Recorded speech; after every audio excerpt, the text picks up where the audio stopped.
Surut, lambune kanan Mas Surut.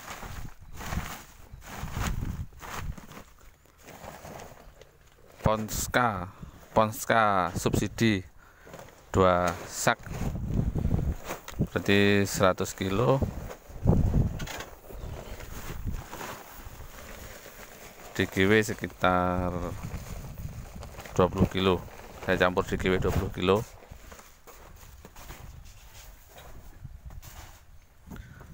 Diaduk. Ini untuk pemupukan semangka dan melon. Jadi untuk yang ditabur hari ini umur 24. Jadi ini untuk persiapan kawin. Jadi sebelum kawin dikasih modal. Kemarin di umur 15 sudah saya kasih juga, tapi hanya sedikit. Kemarin pos kan tidak sampai 1 sak, paling sekitar 40 kilo untuk 1.700 pohon semangka. Jadi ini saya berikan 2 kali.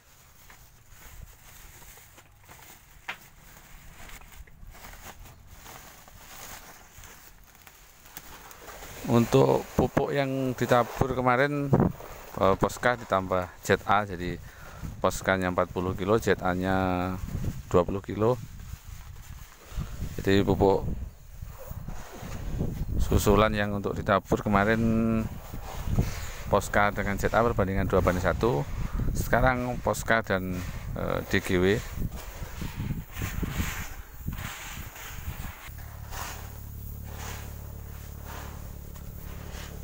Dan ini sudah saya siapkan takaran. Jadi saya gunakan botol Yakult seperti yang biasanya saya uraikan dalam setiap video. Ini hanya untuk mempermudah saja, mempermudah dan mempercepat. Jadi botol Yakult dipotong bagian bawahnya.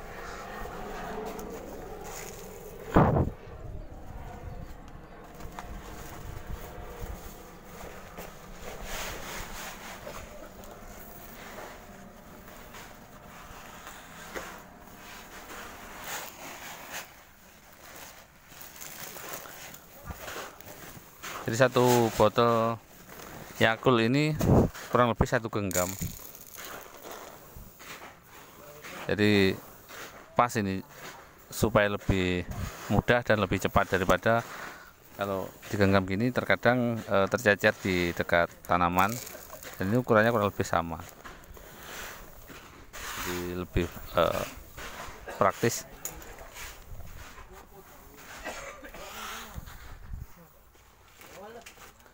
Apa muruh? Nggen pupuk melon sing bolong sing ketok oyote kae. Ngisore oyot kan lemah ya. Maksudnya oyote kan mek nang kono. Lah sing jero iku rada uruken lemah sithik kejeron.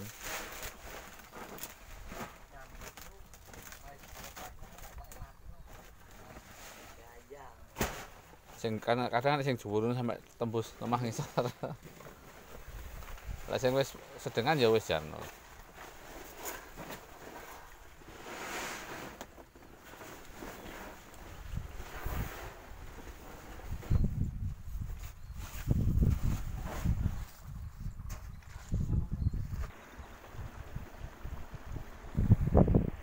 Pupuk yang dicampur tadi untuk tanaman semangka yang ini, jadi habis nyampur pupuk masih persiapan sebentar lagi ke sini.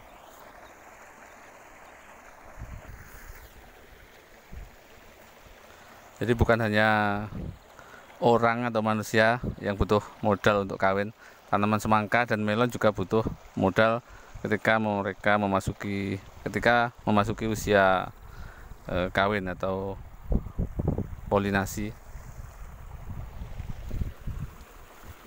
Sekarang saya akan cek benih yang baru disemai untuk lahan yang sebelah sini. Dan ini adalah benihnya.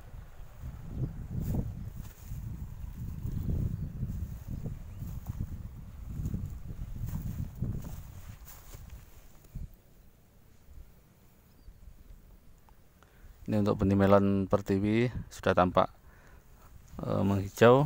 Kemudian ini untuk semangka amara tanpa biji. Jadi kepingan-kepingan biji semangka ini sebaiknya diambil. Jadi nanti saya suruh pekerja saya satu orang untuk khusus mengambil kepingan-kepingan biji, karena kalau tidak diambil ini akan lambat pertumbuhannya. Jadi setelah diambil terlihat seperti ini akan lebih cepat mekar, lebih cepat terbuka. Beberapa di antaranya bisa lepas sendiri, namun yang lain tidak bisa, jadi lebih baik dibantu supaya cepat mekar seperti ini.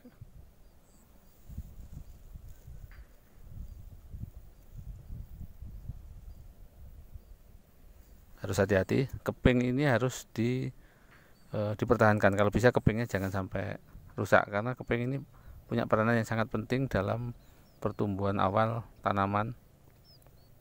Ketika daun belum ada, maka keping inilah yang berperan sebagai daun.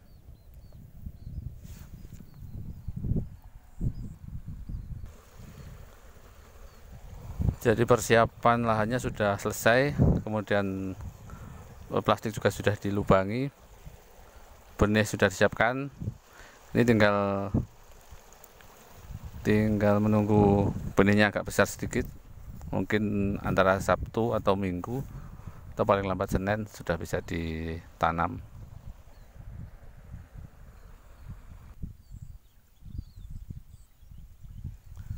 Sambil menunggu pemupukan semangka, jadi kita ngecek lahan dulu, cek di lahan untuk penanaman tahap 2.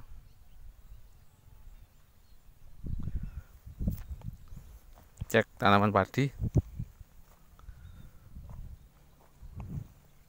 Kemarin baru saja dilakukan penyemprotan untuk membasmi rumput, jadi pakai ali. Pemupukan baru 1 kali, sekitar umur 15 hari.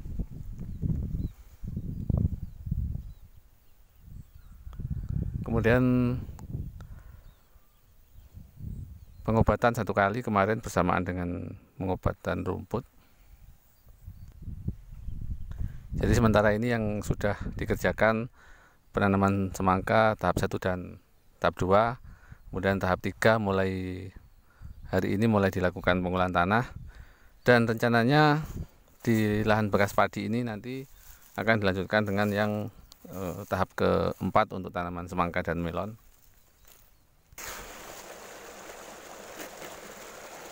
Baiklah, sekarang mulai dilakukan pemupukan.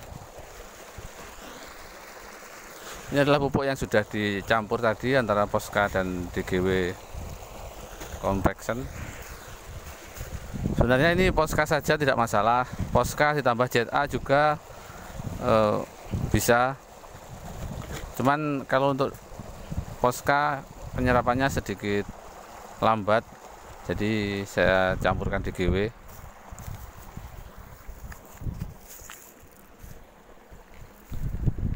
Kurang kebek ya. Hati-hati ojo kececer ya. Nah, sip, ojo sampai kececer. Gak usah kesusu, yang penting apik. Ya, sip.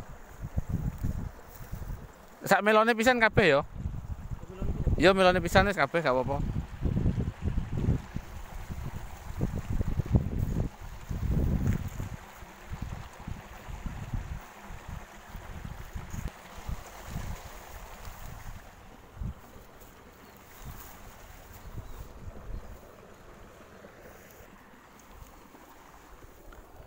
Kalau tanaman melon Anda ada yang keriting seperti ini, jadi ini awalnya keriting, daunnya mengeras.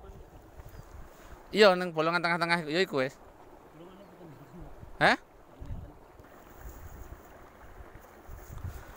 Jadi kalau tanaman ada yang keriting, daunnya mengeras seperti ini, ruas-ruasnya memendek, ini jangan panik, tapi lakukan penyemprotan rutin setiap sore hari di bagian bawah daun. Jadi setelah dilakukan penyemprotan rutin, dia nanti akan normal lagi. Jadi dia akan tumbuh lagi, pupusnya akan jalan lagi. Jadi jangan dipangkas dulu ranting-rantingnya. Kalau rantingnya dipangkas akan semakin memperparah kondisi. Jadi biarkan saja. Yang penting penyemprotan rutin. Kalau dia mau pulih, pupusnya mau jalan lagi, baru nanti dipangkas atau dikurangi rantingnya. Atau tidak dikurangi juga tidak masalah. Yang penting dia biarkan pulih dulu. Biarkan pulih dulu. Baiklah sahabat petani maju dimanapun Anda berada, terima kasih atas perhatiannya. Mudah-mudahan videonya bermanfaat. Sampai jumpa di video-video kami selanjutnya.